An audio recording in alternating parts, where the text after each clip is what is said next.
السلام علیکم ناظرین، آپ دیکھ رہے ہیں پال نیوز اور میں ہوں آپ کا میزبان اشتیاق پال۔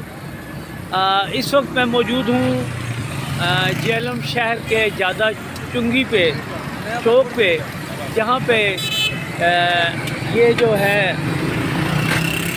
ہائی وے ہماری جو NH ہے، اور آپ دیکھیں کہ یہاں پہ بلدیہ ملازمین کام کر رہے ہیں، جبکہ ان ملازمین کو گلیوں میں جانا چاہیے تاکہ نالیاں وغیرہ جو نالے صاف ہو سکیں۔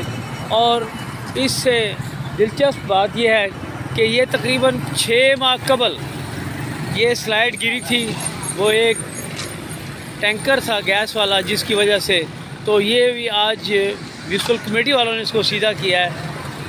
اور نیشنل ہائی وے آپ دیکھ رہے ہیں کہ یہ صرف اور صرف کیا ہیلمٹ نہ ہونے کی وجہ سے چالان کرنے، گاڑیوں کی اوور سپیڈ میں چالان کرنے کے لیے موجود ہے، یا کہ ان کا کام ان نالوں کی جو ہائی وے کے ہیں ان کی بھی آپ حالت دیکھ لیں۔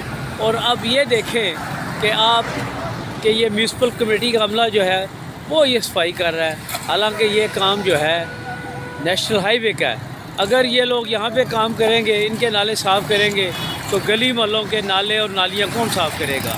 ڈپٹی کمشنر جہلم سے مطالبہ ہے کہ NHA کو پابند کرے کہ وہ اپنے کام خود کروائیں، نہ کہ میونسپل کارپوریشن کے عملے سے، جن کی وجہ سے باقی شہر کے جو معاملات ہیں وہ متاثر ہوتے ہیں۔ دیکھتے رہیے پال نیوز، انشاءاللہ ملیں گے ایک نئے ایپیسوڈ کے ساتھ۔ اللہ حافظ۔